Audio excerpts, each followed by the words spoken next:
Actually, ang maganda doon, na-demonstrate rin kasi ni Attorney Narvasa na, di ba, may pinakita siyang video yung umiiyak sa takot si ano, I really felt that my life is being threatened. Why I'm being asked to be transferred to the Women's Correctional? I have my rights.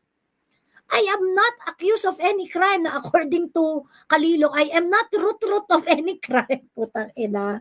Okay? So, nakikita niyo yung importance. Nakikita niyo yung importance.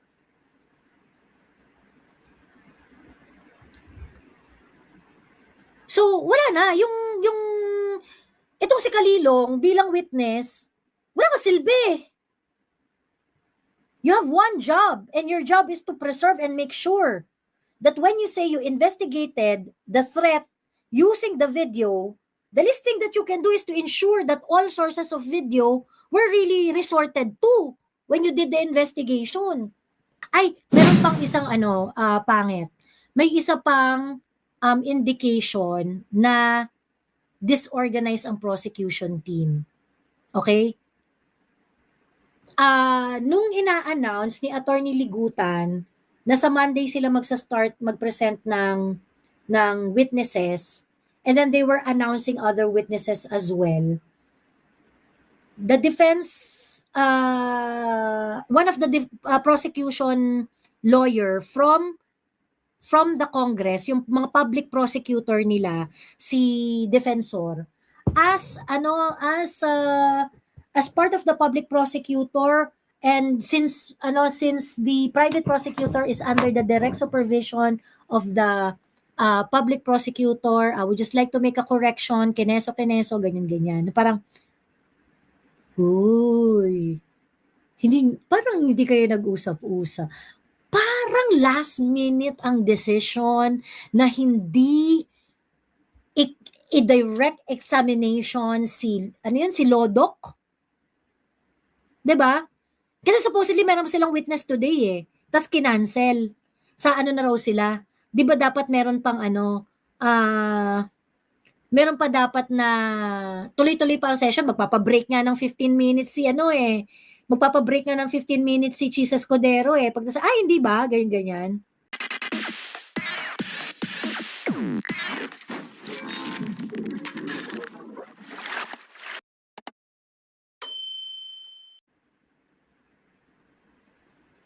Sabi ni Great Wall, Miss Joey, how do you think BBM is planning to stay in power? Is the option really on CONAS? Kasi kung martial law, lalo lang gugulo eh. It will be worse than EDSA 1. It's too obvious para di niya maisip.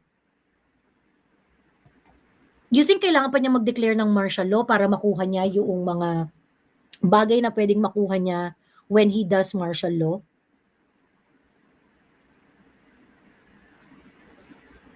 Paano ko naisip na gustong magstay sa power?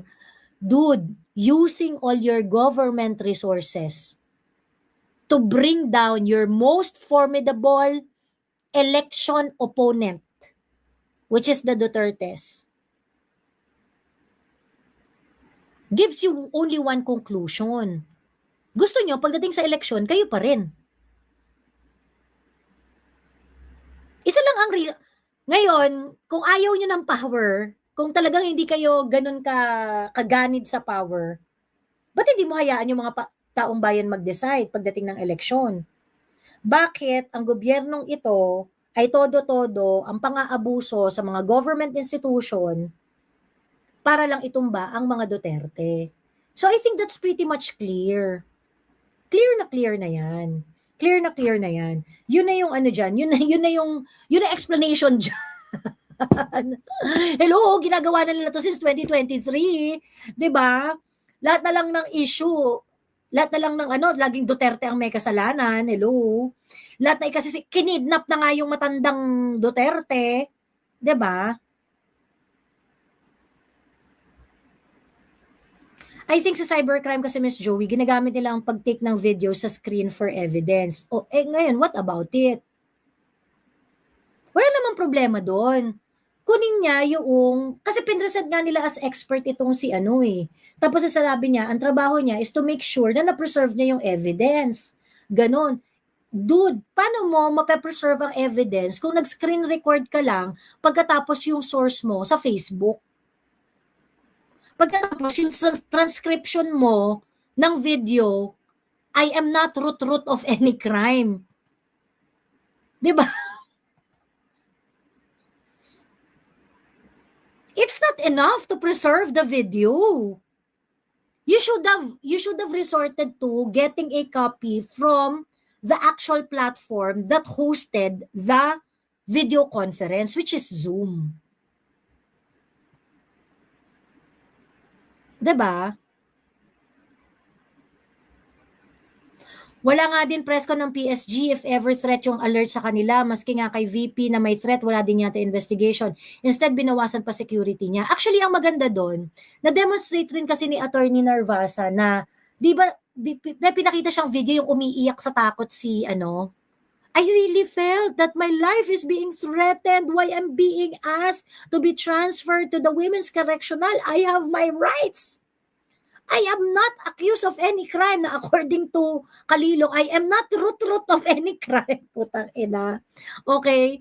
So, nakikita niyo yung importance. Nakikita niyo yung importance.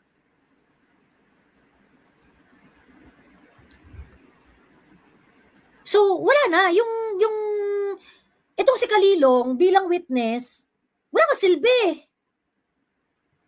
You have one job, and your job is to preserve and make sure that when you say you investigated the threat using the video, the least thing that you can do is to ensure that all sources of video were really resorted to when you did the investigation. Parang hindi nga niya alam hindi nga niya ininvestigate sino ba yung may-ari ng video, sino ba yung mga nag-restream ng video na yan. Kasi sa totoo lang, madaming nag-restream ng video. Kasi nga, pagka vlogger ka, content creator ka, may StreamYard ka, you can actually restream the video by sharing screen doon sa StreamYard mo. Kagaya ng ginagawa ko, yung kanina, yung ginawa ko doon sa impeachment trial, 'di ba? Yung ginawa ko doon sa impeachment trial, pinapanood natin yung impeachment trial, naka-restream dito sa YouTube ko. And for me to possibly do that, StreamYard yung ginamit ko.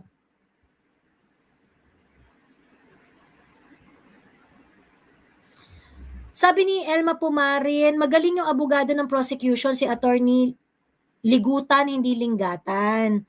Veterano sa litigation.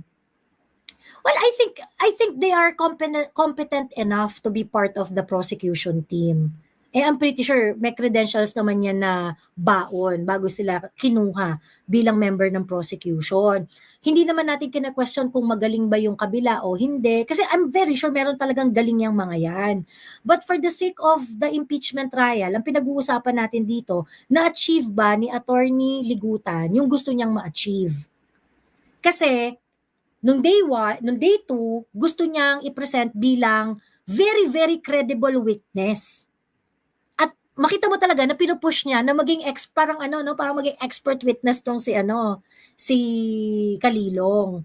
Pero nung day 2, nakita natin, wala naman pala to, ampaw naman pala tong Kalilong na to eh. 'Di ba? Ang liit-liit lang pala ng role mo dito sa grave threat and coercion na pinag-uusapan natin eh. Dahil ang gawa mo lang pala, nag-screenshot ka ng video, nag-screen record ka, nag-transcribe. 'Di ba? Hindi nga niya inimbestigahan yung konteksto leading to the press briefing. Kasi yung video ay galing sa press briefing, okay? Ngayon, kung yung video ay galing sa press briefing, ano ang reason bakit nagpe-press briefing ang isang government official?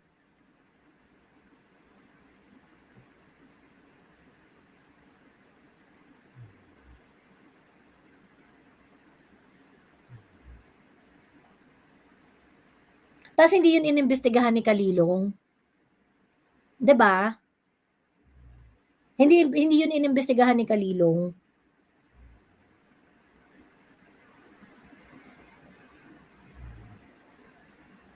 So, paano yung investigation? Paano yung investigation mo? 'Di ba? Eh kung ang investigation mo, ang laman lang niyan is, nakita ko sinabi ni Inday na, ma'am, wag kang mag-alala sa security ko, kineso-kineso. Dude, napanood namin lahat. Hindi namin kailangan ng screen recording mo. Kung yun lang pala yung ambag mo sa usapan, 'di ba? Hindi ka namin kailangan. Ayun. But I know that that is not what Kalilong is supposed to do. Okay? Kasi, okay,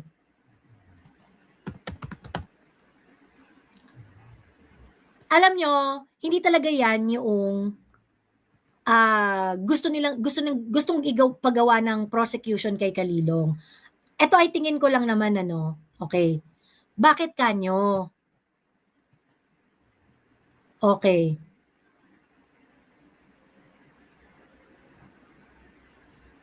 Ayan. Ito yung mga video na pinagsama-sama, iba't ibang video, yung October 1, ganyan. Teka lang ha. Tingnan natin kung...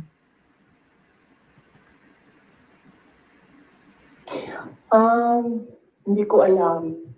Ayan, okay. Ito yung mga video na ebidensya dito sa... for example, itong annex... Hindi ko alam. Pero isang beses... Ayan. Ito yung... ano yan annex... Ito. FFF. So, totoo nakakabwisit rin to. Na parang bakit ganyan yan? Bakit hindi properly mark yung mga, mga ebidensya? Annex FFFFF, paano yan?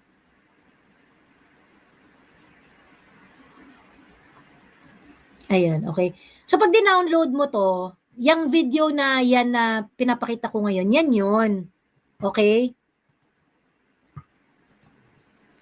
Ang duda ko, they wanted na tahiin. Teka lang remove ko na to. They wanted to stitch these videos. Itong mga to, yung designated survivor. Yung mga yung mga statement ni Inday na sa buwisit ko kay Bongbong Marcos, sa isip ko talagang gusto kong pugutan yung ulo niya, ganon. Naalala niyo yung mga ganong statement ni VP. So, I think, ang gusto nilang gawin dito kay Kalilong, kapag ka na-establish na nila na kapani-paniwala si Kalilong, okay?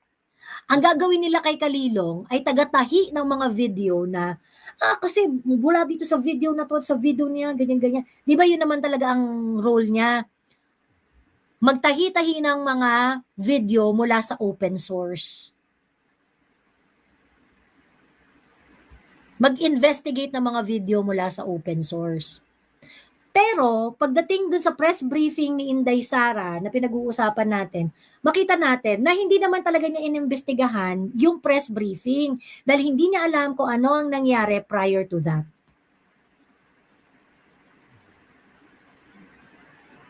So, basically, siya dapat yung magkukwento na may grave threat and coercion kasi meron ng series of videos na ganito yung to establish the pattern of alam mo yon, to establish the pattern of Inday na ganito talaga sila, mga tao, mamamatay tao, yung mga ganon. Yun yung gusto nilang ikemberlu dyan. Ayun, tingin ko para doon talaga yun. Kaso nag-fail sila.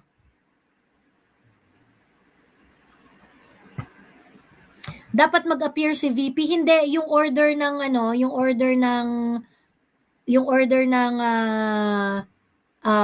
impeachment court, pwedeng mag-appear si VP personally or through counsel. Ayan, teka. I think ito yun. Ay, hindi. Ito yung impeachment complaint. Sorry. Pre-trial brief.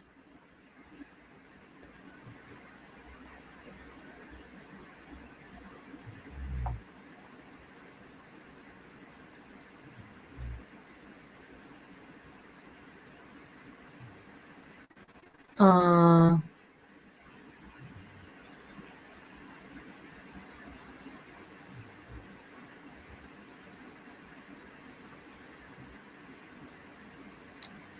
saan nga yung ano?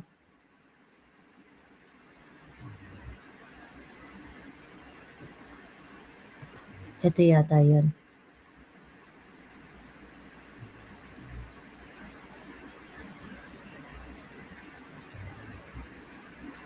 Ah,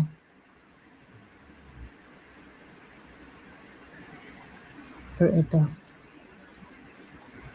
Basta merong ano, merong order na nagsasabi naman, yung order from the impeachment court, ano, saying na, ito, court issuances. Ito pala.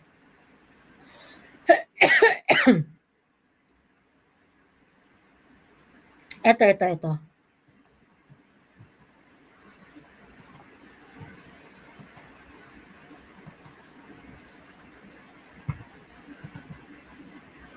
Ayan. Nakalagay naman dyan,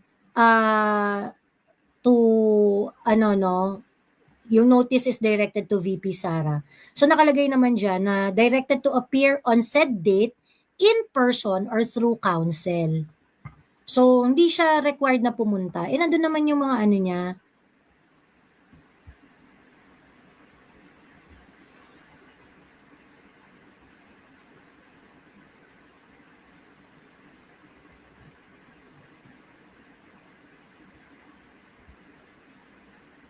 Yeah, I think VP Sara will appear at the best time. Syempre, save the best for last. Both sides are testing each other's capabilities pagdating sa court siguro. Kalilong is probably their weakest witness.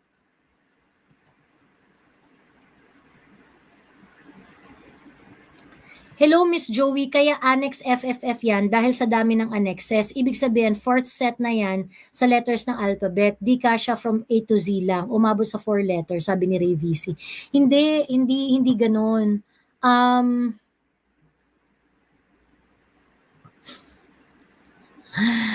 Originally, dapat ganon. Okay? Pagka kunwari sobrang dami mo ng annexes, di ba?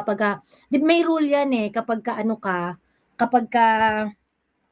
ang tawag dito, pagka prosecution ka, basta parang gano'n, yung pagka kunwari prosecution ka, kailangan annex A, B, C, D, E, F, G. Pagka defense, meron kang parang exhibit 1, exhibit 2, alphanumeric, gano'n. Yung may ganong rule may ganong protocol sa pagmamark ng mga ebidensyang ganyan. Pero yung dito kasi sa Senate,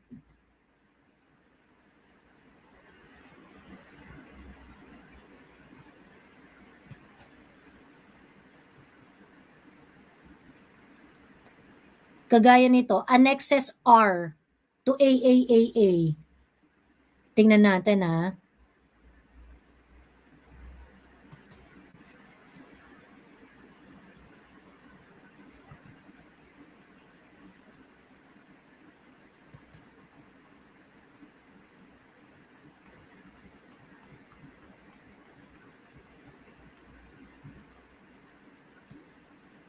$257.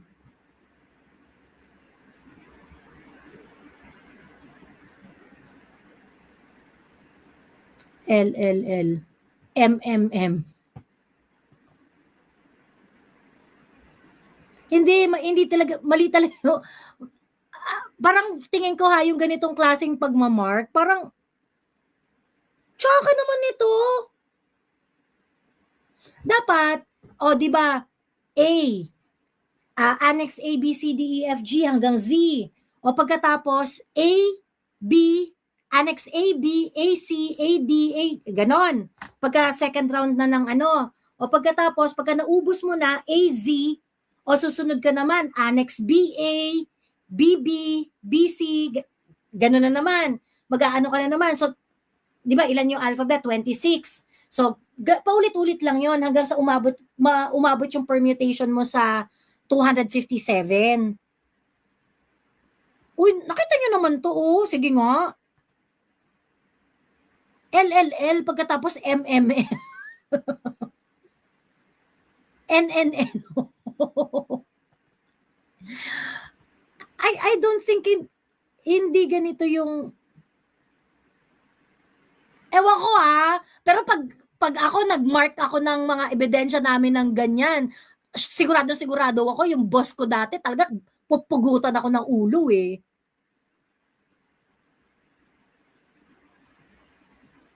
Sabi ni Ray, Annex A to Z, then if di kasha, Annex AA to ZZ. Exactly. Kaso nga lang, hindi ganun yung ginawa nila dito, Ray. Nakita mo naman, Annex O. Annex NNN. OOO.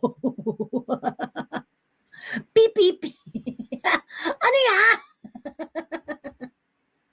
Ano yan?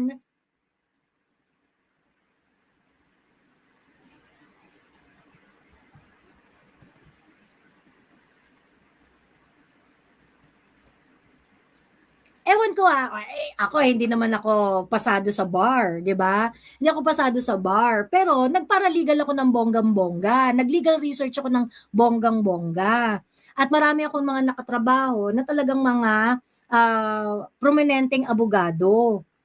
Tangina, pag nag-annex ako ng mga submission namin, tas ganyan yung pagkaka-annex, pupugutan ako ng pupugutan ako ng ulo ng boss ko. Hindi ganon. Di ba? Ayun. Munti ka nang maging annex jejeje. Ayun. Example, figure 1, figure 1A, figure 1B, if related yung second annex, supposedly dapat nga ganyan. Dapat ganon. Ayun. Teka lang, i-compare lang natin for the sake of i-compare natin doon sa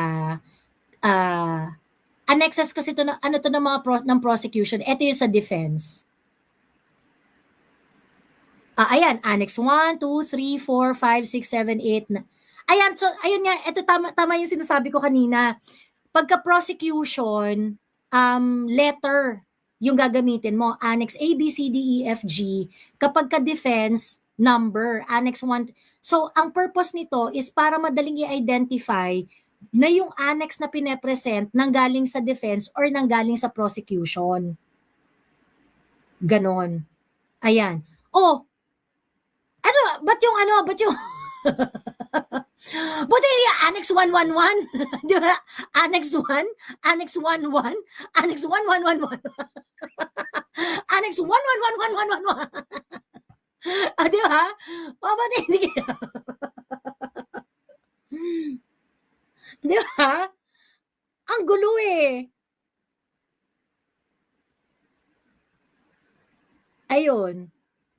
Miss Joey, yan yun sa mga abogado prosecution at depensa ang voluminous na ebidensya, masisilip pa kayo o kaya makakasuhan. Ba't kayo makakasuhan? Pinablik nga nila to. Siyempre, kaya nila pinablik yan is for public scrutiny. So, yun. So, ayan, ngayon, pagka kunwari, tiningnan mo yung ebidensya ng prosecution, ng defense, madali, okay. According to Annex 11, pagka sinabi mong Annex 11, alam mo na, AML official statement. Alam mo, kitang-kita dito yung very, very, yung, ayan. Sa Annex 8, gumaganyan. Tingnan natin yung Annex 8, kunwari.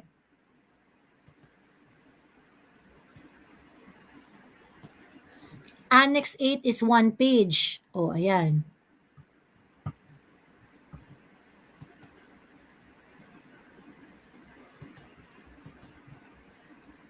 Madaling mag-refer. Joey, sana ma-upload ulit yung video. Viewer ako sa Zoom niya. Nagsusuka na sila Attorney Zuleika, kaya nagalit si VP. Tapos na-trigger siya sa babala ni Maui dun sa Romanov. Kawawa na si Attorney Zuleika at VP. Correct. Yung matindi talaga yung commotion noon. Kaya nga sabi ko, dapat inimbestigahan yung mga involved doon sa press briefing na yon. Kasi sila nakakaalam na ang tawag dito, sila nakakaalam na, di ba, kausap niyo si VP, ganyan-ganyan, anong nangyari? Kasi may commotion na nun nahihimati si Attorney Zuleika na nun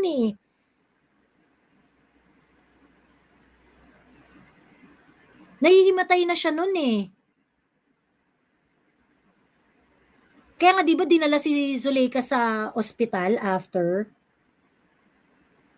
Miss Joey, hindi ba kaya ng prosecution na sila ang mag-litigate? Why need to hire private lawyers? Hindi ba sila confident sa kakayanan nila? Well, I'm very sure hindi sila confident sa kakayanan nila. Pangalawa, ano ang ebidensya natin yan? Okay? Kaya nga 'di ba si defensor, meron siya manifestation na bad trip si ano na parang ano yan, ba't may paganyan pa? Ang point natin, trial na to. Ano opening statement pa? Parang nasanay kasi sila sa Congress na parang every time na magkakaroon sila ng hearing, meron silang mga pa-bullshit na mga speech before mag-start yung committee hearing nila. So hindi, trial na to. Sabi nyo, di ba, Article 4, betrayal of public trust because of grave coercion and threats, patunayan nyo ngayon. Di ba? O pagkapatunay-patunay na, pag totoong trabaho na, labas ng mga congressman dyan. Di ba? Labas ng mga congressman dyan.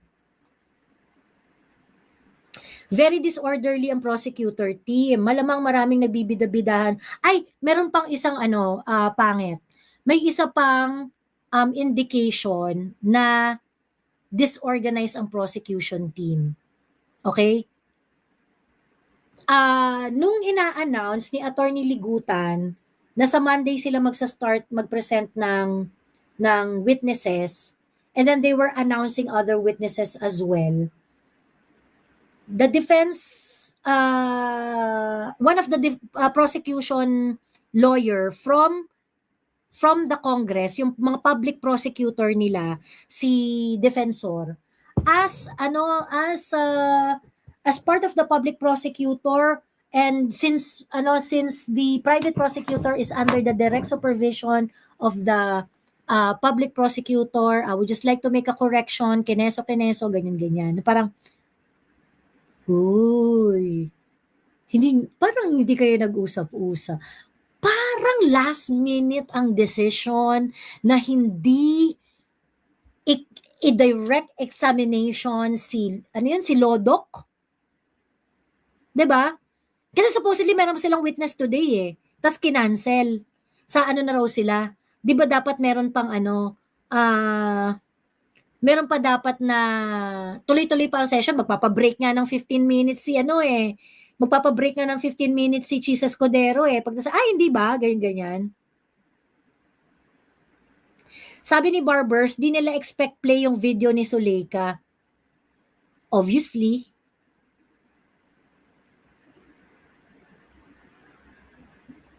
Oo, si Lotok nga. Oo.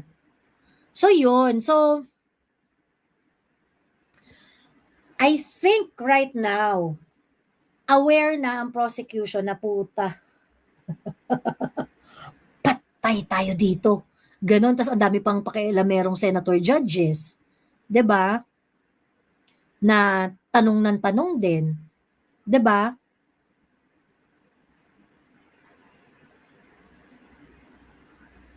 Bakit hindi ito ang context, bakit hindi ito ang context ng galit ni VP? Yun nga kasi kung nag-imbestiga ka, dapat lumabas din sana yun. Fact naman yun eh. Hysterical na si Attorney Zuleika, meron na siyang, nagkakasakit na siya, nagsusuka na siya, handun si Inday, natulog si Inday, sinamahan niya yung kanyang mga, 'di ba? Actually, the least that they can do is also to, 'di ba tinawag rin naman ng NBI si VP para dito sa grave threats na to.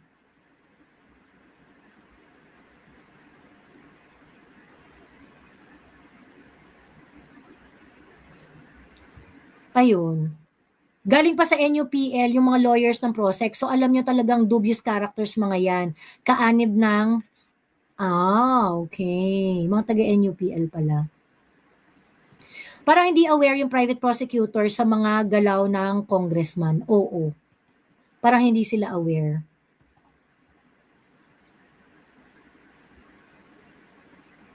Si Attorney Zuleika ba, Miss Joey, nasa Prosec side? No. Kukunin lang siya na witness ng prosecution. Okay? Which is actually a very, very, hindi natin alam, pero kaya siya sinabpina kasi hostile witness si ano eh. So, ibig sabihin, hindi sila sigurado kung ano ang masasabi ni Attorney Zuleyka. But, may mga itatanong sila na they think is going to be useful for their prosecution. I think they're aiming for the next budget, 7.2 trillion for 2027. Iko-cross-examine ba siya? Oo, iko-cross-examine rin siya. Wrong move yun. Yeah, I think so too. Tingin ko. Miss Joey, will this basura slap to their face? Dapat si Maui din ipatawag. Ako tingin ko kailangan talaga si Maui ipatawag. Well, ngayon kasi medyo huli na ang lahat eh. Pero nung investigation, dapat talaga pinatawag siya ng bonggam-bongga. Ganon, ni-require talaga siya. Na kinausap siya. Ngayon, kung hindi man siya yung kinausap, kasi ang pinatawag ng NBI, yung mga member ng mainstream media. Hindi sila nagpatawag ng mga vloggers ng mga vloggers na kasama dun sa press briefing. At least that's my impression, ano. Ayun. Oh, willing naman si Maui. Pero ngayon parang tingin ko huli na ang lahat, hindi napapatawag yan si Maui. Pero dapat dati, pinatawag si Maui dyan. Kasi siya yung nagtanong eh. So para masabi rin niya, saan mo nakuha yung Oplan Romanov na kwento?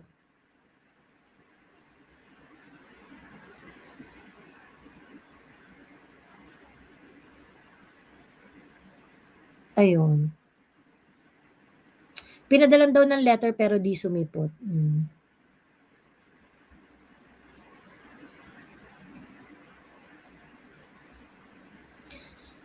Tapos si Falsis, pinapakalat na wrong move daw sa side ng defense kasi napatawag daw tuloy si Attorney Zuleyka. Okay naman kay Attorney Zuleyka, willing naman mag-testify si Attorney Zuleyka.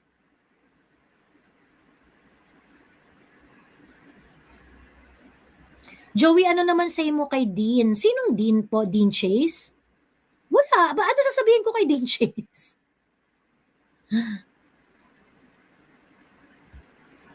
Sabi ng friend ko, nung NBI, sabi nung friend ko na, sabi nung friend ko na, nung NBI witness, sabi niya, bakit prepared si Risa? Maganda daw. Sinagot ko nga, sabi ko matagal na siya nag-makeup kasi may glam team siya. Yung questions lang, di niya prepared. Actually, si Risa Ontivero, hindi niya alam kung paano ilulugar yung sarili niya.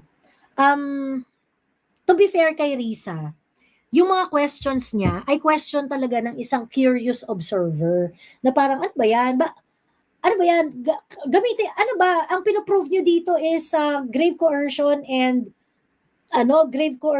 threat.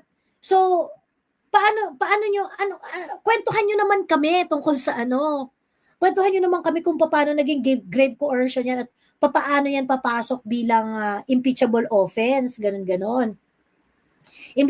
Kumbaga parang yun talaga, kasi yun yung point mo eh, yun yung gusto mo pag-usapan. Kasi at the end of the day, i-measure mo yung impeachment complaint base dun sa mga articles of impeachment. However, ante mo Risa, senator judge ka kasi. Okay? So ngayon, ang trabaho mo is pakinggan ang lahat ng ebidensya. You cannot make a conclusion right at this very, very early stage of the impeachment trial. Kasi pagka ganon, bias ka. Senator judge ka eh. Judge ka. Alam namin bias ka. Pero wag mong isabuhay yung pagkabias mo. 'Di ba? Wag mong isabuhay. Kasi parang nagko-conclude ka na agad, gusto mo nang isara eh, 'di ba? Gusto mo nang isara yung trial eh. Di na high blood tuloy sa iyo si Pia Cayetano, 'di ba? Nainis tuloy si Pia Cayetano sa iyo. Ayun. And yung yung pagwarak ni Pia Cayetano kay Risa Ontiveros, may may clap back eh.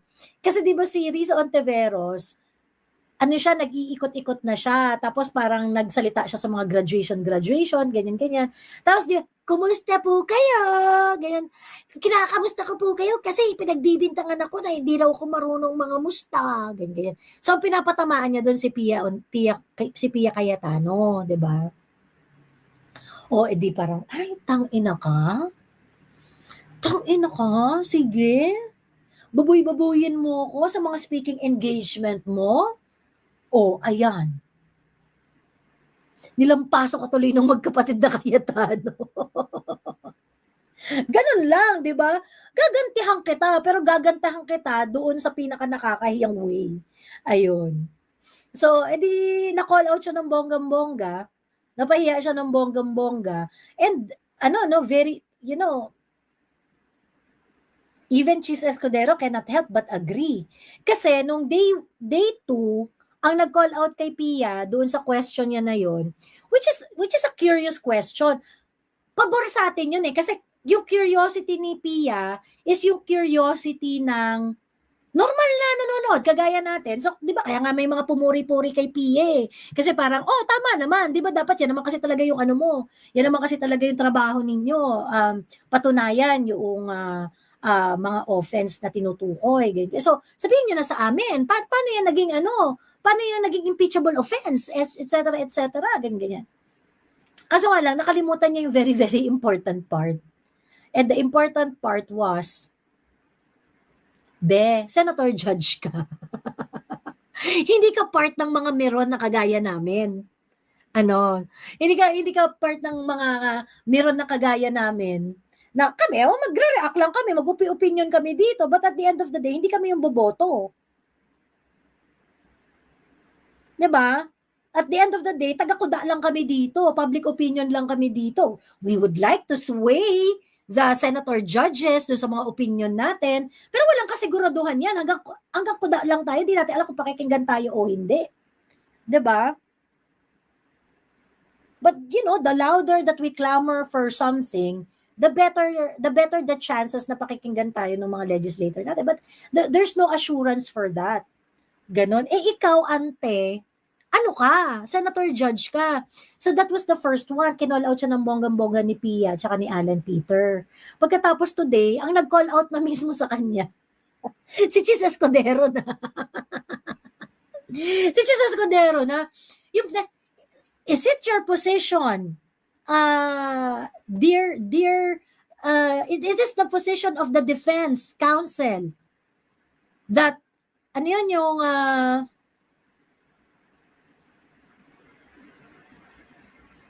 that there is no threat?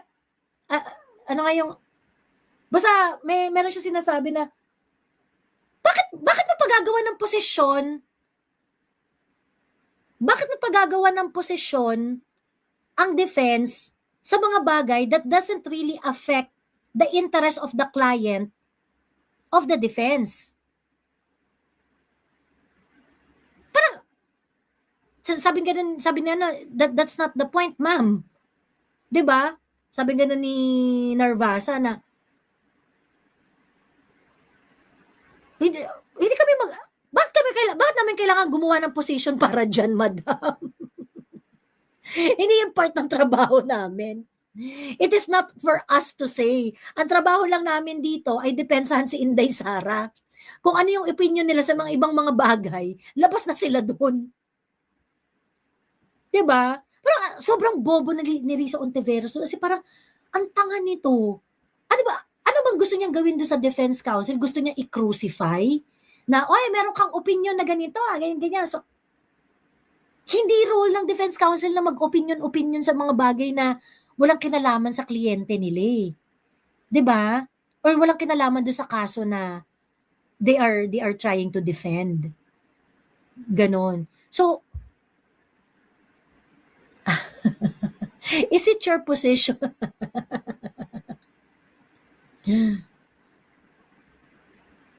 Ayun. So in effect kasi parang gusto niya parang mag-testify yung counsel on something. Dude, hindi pwede yun. Hindi pwede yun. Risa can't be trusted. Is a poisonous sap of tree.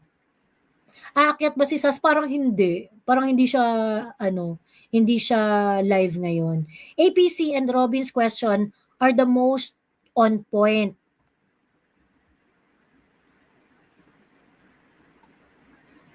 Question today among senator judges.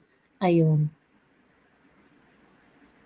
Actually, medyo na, si Senator Amy, na-gets ko na yung issue ng iba kay Senator Amy, na nagtataka sila. Bakit, may may parang, kasi, hinihingi ni Senator, kinall out na ni Senator Amy yung marking ng, yung marking ng evidence ng ng prosecution. Kasi nga, bakit ganyan yung ninyo? Bakit ganyan yung marking ninyo?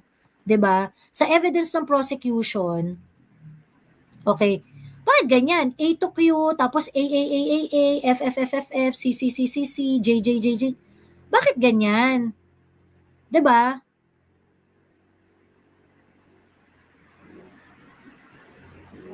Nakakalito eh. Lalo na pag kunwari ito, during the hearing, ire-refer mo in the annex BBBBB. Magkulang ka ng isang B, iba na yung pinag-uusapan natin dyan. Sobrang confusing. 'Di ba? Hindi nila iniisip. Syempre trial to. Iba-present niyo yung lahat ng ebidensya ninyo pagkatapos yung defense counsel, 'di ba? They would like to make sure na whatever evidence na ipe-present ninyo ay hindi mapasama sa ultimate na mga ebidensya na i-consider when this case is going to be decided upon. Ngayon, si Senator Amy, parang sobra siyang excited na ang gusto niyang mangyari, ayusin lahat ng mga ebidensya na finorward. Since available naman siya, kasi hindi pa naman, sa pagkakaintindi ko itong sinubmit ng prosecution at saka ng defense na mga ebidensya, hindi pa ito final. Hindi pa ito final. Sinabi to ni Chis Escudero noong day 1. Okay? Na ito yung mga ebidensya na gusto nyong itackle during trial, ganyan-ganyan. Ito yung mga gusto ninyong pag-usapan, kineso, ganyan-ganyan. Hindi pa ito ultimately yung magiging ebidensya na gagamitin kapag i-consider na ng mga hukom yung kaso. Kasi maaaring may mga ebidensya dito na hindi maisama. Ganon. Maaaring may mga ebidensya dito. Kaya nga sila nagtatrial eh. Kaya nga merong mga objection eh, 'di ba? Ganon.